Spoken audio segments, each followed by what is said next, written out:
ಸ್ನೇಹಿತರೆ ನಮಸ್ಕಾರ ಎಲ್ಲರಿಗೂ ಕಮಲಾ ಕ್ರಿಯೇಷನ್ ಯೂಟ್ಯೂಬ್ ಚಾನಲ್ಗೆ ಸ್ವಾಗತ. ನಾನೀಗ ಒಂದು ವಿಡಿಯೋ ಜೊತೆಗೆ ಬಂದಿದ್ದೀನಿ. ಏನು ವಿಡಿಯೋ ಅಂದ್ಕೊಂಡ್ರೆ, ನಾನು ಶಾವಿಗೆ ಪಾಯಸದ ಜೊತೆಗೆ ಬಂದಿದ್ದೀನಿ. ಶಾವಿಗೆ ಪಾಯಸ ಅಂದರೆ ಯಾರಿಗೆ ತಾನೇ ಇಷ್ಟ ಇಲ್ಲ ರೀ, ಎಲ್ಲರಿಗೂ ಇಷ್ಟ ಅಲ್ವಾ, ತುಂಬ ಇಷ್ಟ ಎಲ್ಲರಿಗೂ. ಎಲ್ಲ ಶುಭ ಕಾರ್ಯಗಳಿಗೆ, ಮದುವೆ ಮನೆಯಲ್ಲಿ ಪ್ರತಿಯೊಂದಕ್ಕೂ ಎಲ್ಲ ಶಾವಿಗೆ ಪಾಯಸ ಮಾಡ್ತಾರಲ್ವ. ಹಾಗಾಗಿ ನಾನು ಶಾವಿಗೆ ಪಾಯಸ ಮಾಡೋಕ್ಕೆ ಬಂದಿದ್ದೀನಿ. ಬನ್ನಿ ನೋಡ್ಕೊಂಬರೋಣ ಶಾವಿಗೆ ಪಾಯಸ ಮಾಡೋಕ್ಕೆ ಏನೇನು ಸಾಮಾನು ಬೇಕು, ಮಾಡೋ ವಿಧಾನ ಹೆಂಗೆ ಅಂತ ನೋಡ್ಕೊಂಬರೋಣ ಬನ್ನಿ. ಸ್ನೇಹಿತರೆ, ನಾನು ಸ್ಟವ್ ಮೇಲೆ ಒಂದು ಬಾಣಲಿ ಇಟ್ಟಿದ್ದೀನಿ. ಸ್ಟವ್ ಆನ್ ಮಾಡ್ತಾಯಿದ್ದೀನಿ. ಈಗ ನಾನು ಶಾವಿಗೆ ಪಾಯಸ ಮಾಡೋಕ್ಕೆ ಬಂದಿದ್ದೀನಿ. ಶಾವಿಗೆ ಪಾಯಸ ಮಾಡೋಕ್ಕೆ ಏನೇನು ಬೇಕೋ ನೋಡ್ಕೊಳ್ಳೋಣ ಬನ್ನಿ. ನೋಡಿ, ಒಂದು ಸ್ಪೂನ್ ತುಪ್ಪ ಹಾಕಿದ್ದೀನಿ. ನೋಡಿ, ಇನ್ನೊಂದು ಸ್ಪೂನ್ ಹಾಕ್ತಾಯಿದ್ದೀನಿ. 2 ಸ್ಪೂನ್ ತುಪ್ಪ ಹಾಕ್ಕೊಂಡಿದ್ದೀನಿ. ನೋಡಿ, ತುಪ್ಪ ಕರಗಿದೆ. ಗೋಡಂಬಿ ಹಾಕೋತೀನಿ. ಗೋಡಂಬಿ ದ್ರಾಕ್ಷಿ ತುಪ್ಪದಲ್ಲಿ ಹುಡ್ಕೊಂಬಿಡೋಣ. ನೋಡಿ, ಸ್ವಲ್ಪ ಕಲರ್ ಬಂದಿವೆ. ದ್ರಾಕ್ಷಿ ಹಾಕೊಳ್ಳೋಣ. ಈಗ ನೀವು ಇದು ಡ್ರೈ ಫ್ರೂಟ್ಸ್ ಏನು ಬೇಕಾದ್ರೂ ಹಾಕೋಬೋದು. ಬಾದಾಮಿ, ಗೋಡಂಬಿ, ದ್ರಾಕ್ಷಿ ಏನು ಬೇಕಾದ್ರೂ ಹಾಕೋಬೋದು. ಪಿಸ್ತಾ. ನೋಡಿ ಸ್ನೇಹಿತರೆ, ಈಗ ಆಗವೇ ಒಂದು ಗೋಲಕ್ಕೆ ತೆಗೆದು ಇಟ್ಕೊಂಬಿಡೋಣ.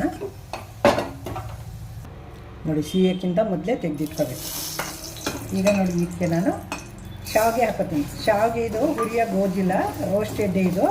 ನಾನು ಇದಕ್ಕೆ ಮುಳುಗಷ್ಟು ನೀರು ಹಾಕೋತೀನಿ. ತುಪ್ಪ ಐತಲ್ಲ, ಅದರೊಳಗೆ ಹಾಕಿದ್ದೀನಿ. ನೋಡಿ, ಇದಕ್ಕೆ ಯಾವುದೇ ಸ್ವೀಟ್ಗೆ ಹಾಕಿದ್ರೂ ಲವಂಗನ ತುಂಬ ಟೇಸ್ಟ್ ಚೆನ್ನಾಗಿರ್ತದೆ. ಒಂದು 3 ಲವಂಗ ಹಾಕ್ಕೊಂಡಿದ್ದೀನಿ ಶಾವಿಗೆ ಪಾಯಸಕ್ಕೆ. ಹುರಿಯ ಗೋಜಿಲ್ಲ. ಈಗ ಮುಳುಗಷ್ಟು ನೀರು ಹಾಕೋಣ. ಒಂದು ಗೋಲ್ ಶಾವಿಗೆ ತೊಗೊಂಡಿದ್ದೀನಿ. ಅದು ಎಷ್ಟು ಮುಳುಗಬೇಕೋ ಅಷ್ಟು ನೀರು ಹಾಕ್ಬಿಟ್ಟು ನೀರಲ್ಲಿ ಕುದಿಸ್ಕೊಂಬಿಡೋಣ. ಆಮೇಲೆ ಹಾಲು ಹಾಕೋಣ. ಚೆನ್ನಾಗಿ ಬೆಂದ ಮೇಲೆ ಹಾಲು ಹಾಕೋಣ. ನೋಡಿ ಸ್ನೇಹಿತರೆ, ಇವಾಗ ಬೆಂದಿದೆ ನೀರಲ್ಲಿ. ನೋಡಿ ಎಷ್ಟು ಚೆನ್ನಾಗಿ ಬೆಂದಿದೆ. ಈಗ ಹಾಲು ಹಾಕೊಳ್ಳೋಣ. ಈಗ ಒಂದು ಕಾಯಿಸಿ ಹಾಲು ಇಟ್ಕೊಂಡಿದ್ದೀನಿ ನಾನು. ಕಾಯಿಸಿರೋ ಹಾಲು ಒಂದು ಅರ್ಧ ಲೀಟ್ರಷ್ಟು ಹಾಲು ಹಾಕೋತೀನಿ. ನೋಡಿ, ಅರ್ಧ ಲೀಟ್ರ್ ಹಾಲು ಹಾಕೊಂಡಿದ್ದೀನಿ. ಸಾಕಾಗುತ್ತೆ ಇದು. ಈ ಥರ ಹೀಗೆ ಕುದಿಸ್ಕೊಂಬಿಡೋಣ. ಕುದಿಸ್ಕೊಂಡು ಫಸ್ಟು ಸಕ್ಕರೆ ಹಾಕಬಾರ್ದು. ಇದಕ್ಕೆ ಹಾಲು ಹೊಡೆದೋಗುತ್ತೆ. ಹಾಲಲ್ಲೂ ಬೇಯಿಸಬಾರ್ದು.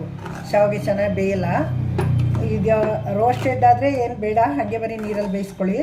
ರೋಸ್ಟೆಡ್ ಆಗಿಲ್ಲ ಅಂದರೆ ನೀವು ರೋಸ್ಟ್ ಮಾಡಿಬಿಟ್ಟು ನೀರು ಹಾಕಿ, ತಣ್ಣೀರ ಬಿಸಿನೀರು ಯಾವ ನೀರಾರು ಹಾಕ್ಕೊಳ್ಳಿ. ಹಾಕಿ ಬೇಯಿಸಿದ್ರೆ ತುಂಬ ಚೆನ್ನಾಗಿ ಬೇಯ್ಕೊಳ್ಳುತ್ತೆ. ಆಮೇಲೆ ಹಾಲು ಹಾಕಿ.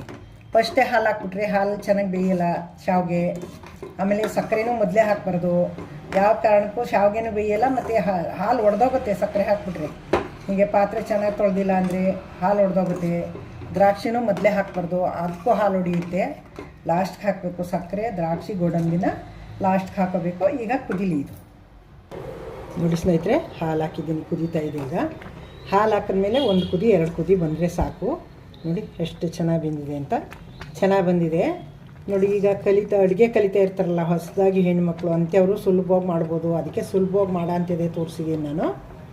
ಈ ಮದುವೆಯಾಗಿ ಹೊಸದಾಗಿ ಬಂದ ಹೆಣ್ಮಕ್ಳಿಗೆ ಸ್ವೀಟ್ ಮಾಡಬೇಕು ಅಂತಾರೆ, ಅಂಥ ಹೆಣ್ಮಕ್ಳು ಮಾಡ್ಬೋದು. ಬ್ಯಾಚುಲರ್ ಮಾಡ್ಕೋಬೋದು, ಎಲ್ಲರೂ ಮಾಡ್ಕೋಬೋದು. ನೋಡಿ, ನಾವು ಪಾಯಸ ಕುಡಿಬೇಕು, ತಿನ್ನಬೇಕಲ್ಲ ಶಾವಿಗೆ ಪಾಯಸ ಅಂದಾಗ 2 ನಿಮಿಷಕ್ಕೆ ಮಾಡ್ಕೋಬೋದು. ನೋಡಿ ಎಷ್ಟು ತುಂಬ ಈಸಿಯಾಗಿ ಮಾಡ್ಬೋದು. ಈಗ ನೋಡಿ, ಸ್ಟವ್ ಆಫ್ ಮಾಡಿಬಿಟ್ಟು ಇದಕ್ಕೆ ಸಕ್ಕರೆ, ಏಲಕ್ಕಿ ಪುಡಿ, ಗೋಡಂಬಿ ದ್ರಾಕ್ಷಿ ಹಾಕ್ಬಿಡ್ತೀನಿ. ನೋಡಿ ಸ್ನೇಹಿತರೆ, ಈಗ ಸ್ಟವ್ ಆಫ್ ಮಾಡಿದ್ದೀನಿ ನಾನು. ಈಗ ಒಂದೊಂದಾಗಿ ಹಾಕ್ತೀನಲ್ಲ ನೀವೇ ನೋಡಿ. ಈಗ ಏಲಕ್ಕಿ ಪುಡಿ ಹಾಕ್ತೀನಿ. ನೋಡಿ, ಸ್ವಲ್ಪ ಒಂದು 1/4 ಸ್ಪೂನಷ್ಟು ಏಲಕ್ಕಿ ಪುಡಿ ಹಾಕಿದ್ದೀನಿ. ಈಗ ನೋಡಿ, ಗೋಡಂಬಿ ದ್ರಾಕ್ಷಿ ತುಪ್ಪದಲ್ಲಿ ಹುಡ್ಕೊಂಡೆಲ್ಲ ಅವು ಹಾಕ್ತೀನಿ. ಇವು ಹಾಕಾದ್ಮೇಲೆ ಸಕ್ಕರೆ ಹಾಕೋಣ. ನೋಡಿ, ಇದರಲ್ಲಿ 1 ಬೌಲು ಶಾವಿಗೆ ಹಾಕ್ಕೊಂಡಿದ್ದೆ, ಅರ್ಧ ಬೌಲು ಸಕ್ಕರೆ ಹಾಕ್ತಾಯಿದ್ದೀನಿ. ಈಗ ನೋಡಿ, ಈಗ ಈ ಥರ ಮಿಕ್ಸ್ ಮಾಡಿಬಿಟ್ರೆ ಪಾಯಸ ಹೊಡಿಯಲ್ಲ, ಟೇಸ್ಟ್ ಚೆನ್ನಾಗಿರ್ತದೆ. ಇದು ತಣ್ಣಗಾದ್ರೂ ಕುಡಿಯೋಕ್ಕೆ ಹಿಂಗೆ ಇರ್ತದೆ, ತುಂಬ ಚೆನ್ನಾಗಿರ್ತದೆ. ನೋಡಿ, ಈ ಥರ ಗಟ್ಟಿಯಾಗೋದು ಏನೂ ಆಗೋಲ್ಲ. ಇದೇ ಥರ ಟೇಸ್ಟಿಯಾಗಿ ಚೆನ್ನಾಗಿರ್ತದೆ. ಏಲಕ್ಕಿ ಪುಡಿ, ಲಾಸ್ಟ್ಗೆ ಸಕ್ಕರೆ, ಗೋಡಂಬಿ ದ್ರಾಕ್ಷಿ ಹಾಕ್ಬಿಟ್ರೆ ಕಂಪ್ಲೀಟ್ ಆಯಿತು ಪಾಯಸ. ನೋಡಿ, ಸರ್ವ್ ಮಾಡ್ತೀನಿ. ಈಗ ಕಂಪ್ಲೀಟ್ ಆಗಿದೆ. ಆಯ್ತರೆ, ಶಾವಿಗೆ ಪಾಯಸ ಮಾಡಿ ರೆಡಿ ಆಯಿತು. ಸರ್ವ್ ಮಾಡ್ತೀನಿ ಈಗ. ನೋಡಿ ಎಷ್ಟು ಚೆನ್ನಾಗಿ ಬಂದಿದೆ ಅಂತ ಪಾಯಸ. ನೋಡಿ, ತುಂಬ ಚೆನ್ನಾಗಿ ಬಂದಿದೆ. ನೋಡಿ ಸ್ನೇಹಿತರೆ, ಶಾವಿಗೆ ಪಾಯಸ ಸರ್ವ್ ಮಾಡಿದ್ದೀನಿ. ನೋಡಿದ್ರಿ ಅಲ್ವಾ ಎಷ್ಟು ಈಸಿಯಾಗಿ, ಎಷ್ಟು ಸುಲಭವಾಗಿ ಮಾಡ್ಬೋದು ಅಂತ. ನೀವು ಮಾಡ್ತೀರಲ್ವ. ಈಗ ಕುಡಿದು ಟೇಸ್ಟ್ ನೋಡಿ ಹೇಳೋಣ ಹೆಂಗಿದೆ ಅಂತ. ಈಗ ನೋಡಿ, ಕುಡಿದು ನೋಡಿ ಹೇಳ್ತೀನಿ ಹೆಂಗಿದೆ ಪಾಯಸ ಅಂತ. ಪಾಯಸ ಅಂತೂ ಅದ್ಭುತವಾಗಿದೆ, ಮದುವೆ ಮನೆಯಲ್ಲಿ ಮಾಡೋ ಥರನೇ ಇದೆ, ತುಂಬ ಚೆನ್ನಾಗಿದೆ. ನೋಡಿದ್ರಿ ಅಲ್ವಾ? ದಯವಿಟ್ಟು ಹೊಸಬರು ನೋಡ್ತಾಯಿದ್ರೆ ನನ್ನ ಚಾನಲ್ ಸಬ್ಸ್ಕ್ರೈಬ್ ನೋಡಿ. ಹಳಬರ್ಗ ವೀಡಿಯೋ ಇಷ್ಟ ಆಗಿದ್ರೆ ಲೈಕ್ ಮಾಡಿ, ಶೇರ್ ಮಾಡಿ, ಕಮೆಂಟ್ ಮಾಡಿ, ಸಬ್ಸ್ಕ್ರೈಬ್ ಆಗೋದು ಮರಿಬೇಡಿ. ನೆಕ್ಸ್ಟ್ ಇನ್ನೊಂದು ಸೂಪರ್ ವೀಡಿಯೋ ತೊಗೊಂಬರ್ತೀನಿ. ದಯವಿಟ್ಟು ಸಪೋರ್ಟ್ ಮಾಡಿ, ಕಮೆಂಟ್ ಹಾಕಿ. ಅದು ಸರಿ ಇರಲಿ ತಪ್ಪಿರಲಿ ಕಮೆಂಟ್ ಹಾಕಿ. ಕಮೆಂಟ್ ಹಾಕಲ್ಲ ನೀವು, ಎಲ್ಲೋ ಒಂದು ಇಬ್ಬಿಬ್ರು ಮೂರು ಜನ ಕಮೆಂಟ್ ಹಾಕ್ತೀರ. ಅದು ಕರೆಕ್ಟಾಗಿದ್ದರೂ ಕಮೆಂಟ್ ಹಾಕಿ, ಅದು ತಪ್ಪಾಗಿದ್ದರೂ ಕಮೆಂಟ್ ಹಾಕಿ. ತಪ್ಪಾಗಿದ್ದರೆ ತಿದ್ದುಕೊಳ್ಳೋಣ, ಚೆನ್ನಾಗಾಗಿದ್ದರೆ ಕರೆಕ್ಟಾಗಿದ್ದರೆ ಖುಷಿ ಪಡ್ತೀನಿ. ಕಮೆಂಟ್ ಹಾಕಿ. Thank you. ನೆಕ್ಸ್ಟ್ ಇನ್ನೊಂದು ಸೂಪರ್ ವಿಡಿಯೋ ತೊಗೊಂಬರ್ತೀನಿ. ಅಲ್ಲಿವರೆಗೆ ವೆಯ್ಟ್ ಮಾಡ್ತಾ ಇರಿ.